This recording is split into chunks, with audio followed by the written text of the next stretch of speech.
Magandang araw po sa inyong lahat.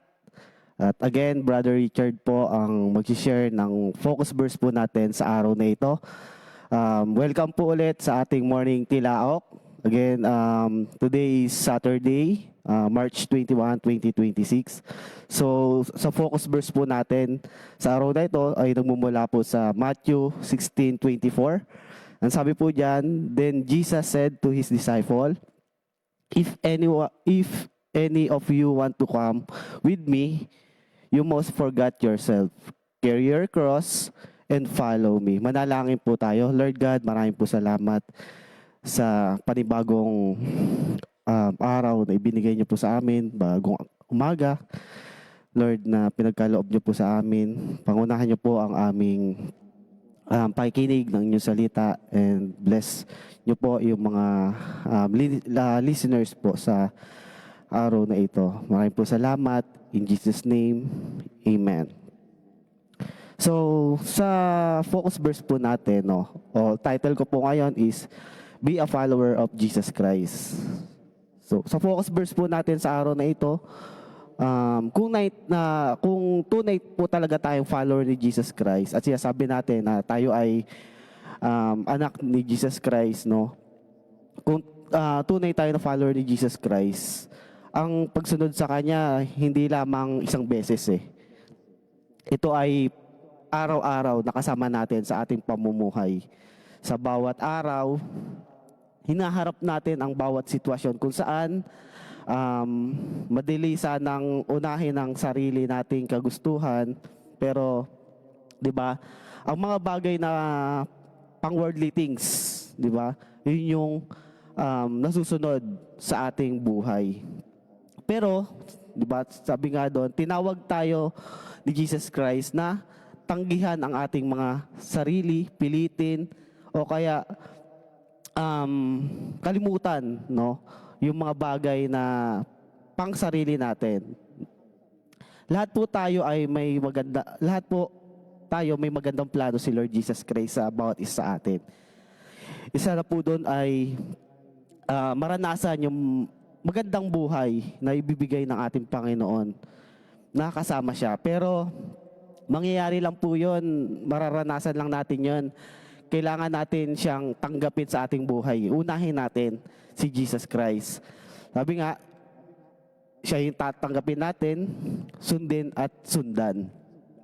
So, ang pagpapasan ng krus na sinasabi po dito sa focus verse natin ay maaring kahulugan ng pagtitiis sa sarili. Hindi po to, yung pagsunod kay Jesus Christ hindi madali Andiyan yung pagsubok, tinetesting tayo, lalo na pagka talagang isinuko na natin yung buhay natin kay Lord Jesus. Ang pagsubok talaga matindi. Susubukin tayo talaga ni Lord Jesus Christ sa bagay na yon.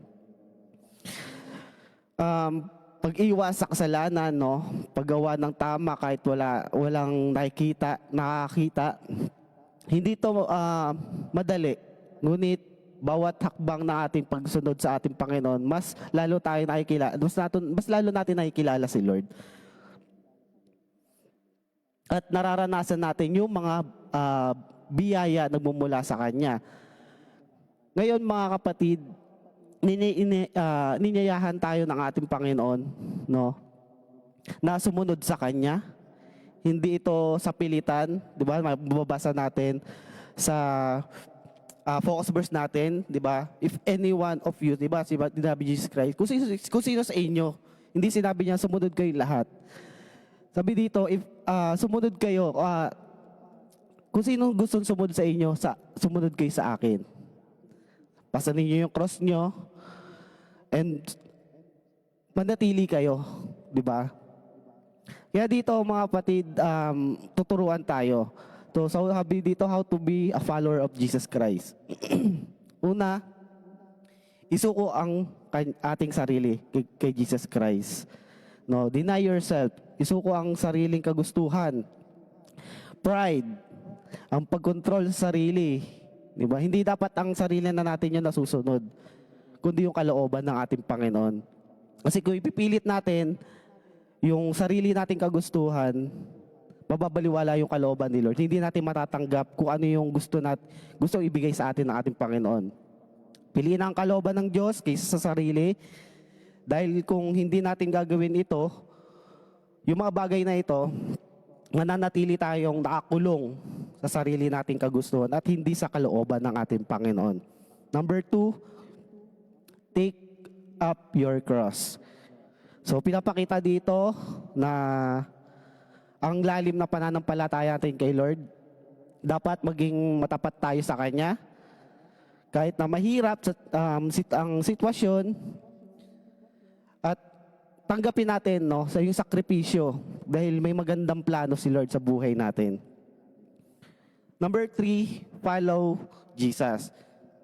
Excuse me.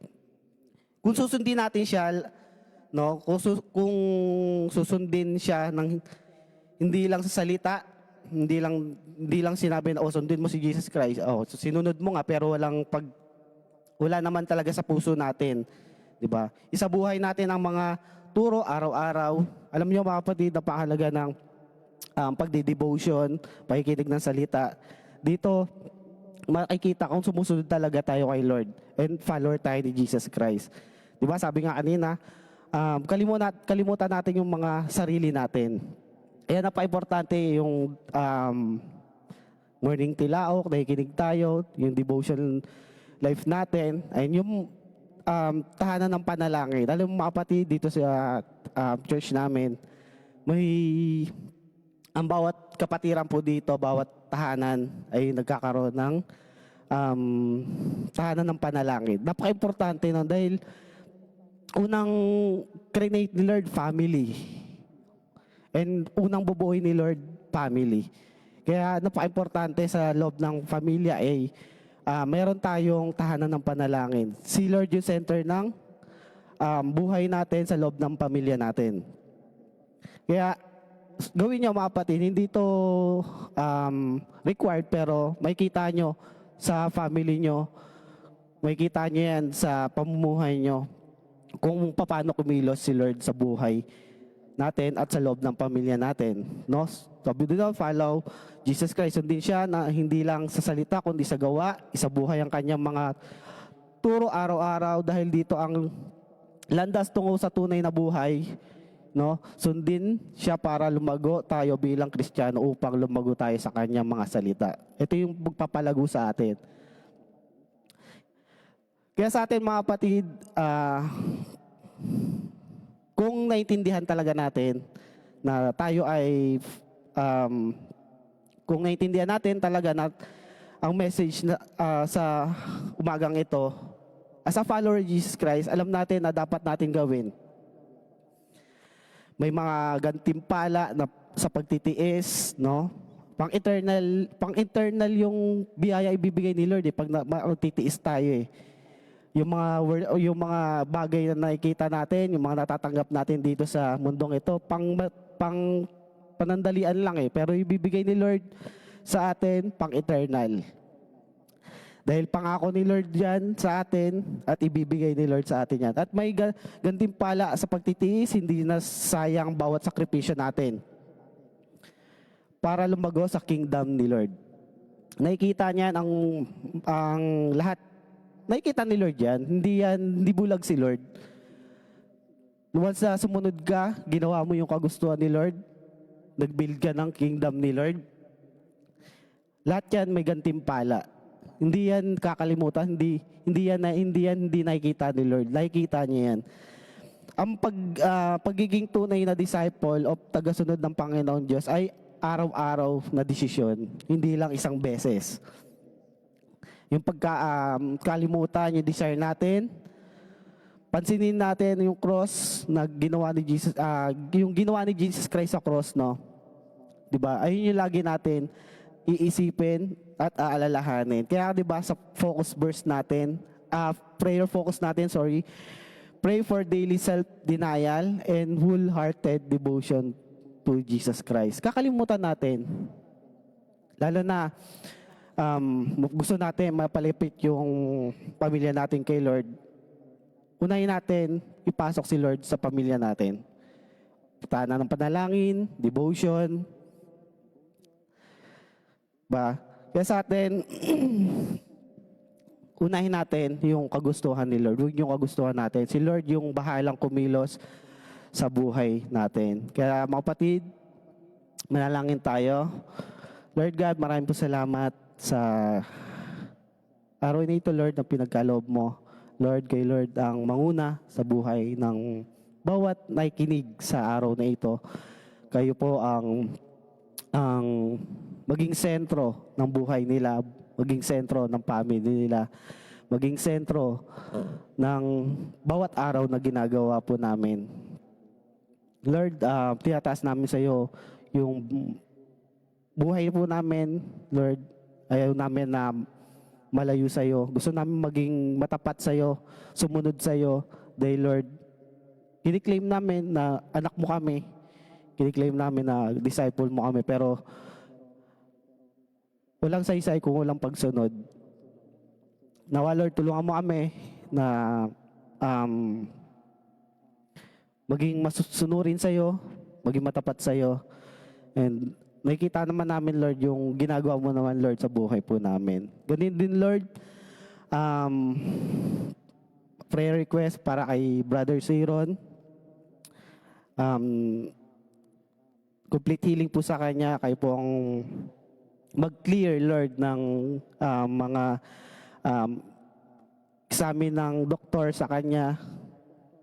Nawa, Lord, kay Lord na humipo kay Brother Siron sa araw na ito upang, Lord, makalabas na siya, Lord, ng hospital, Lord. And ganun, Lord, pray po namin yung mga mga naliligaw po, Lord, ng landas.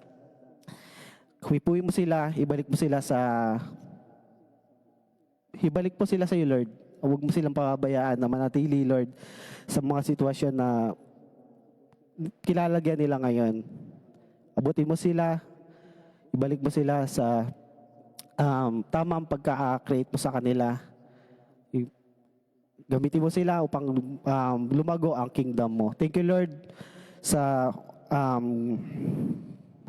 sa umagang ito, sa araw na ito. Bless mo yung mga listeners ng mga nakikinig ngayon. Kay Lord ang manguna sa buhay ng bawat isa. Maraming po salamat. In Jesus' name, Amen. Maraming po salamat sa patuloy na pakikinig ng Morning Tilaok. At meron po rin po kami ng Sunday service sa hapon. Patuloy nyo lang po i-like and share yung aming page. Kung magkaroon po kayo ng tahanang panalangin po sa tahanan nyo, pwede nyo pong i-post sa page po namin para nakikita po namin. Napapag-pray din po namin yung kung anong family po nakabilang po kayo. Kaya maraming po salamat sa araw na ito.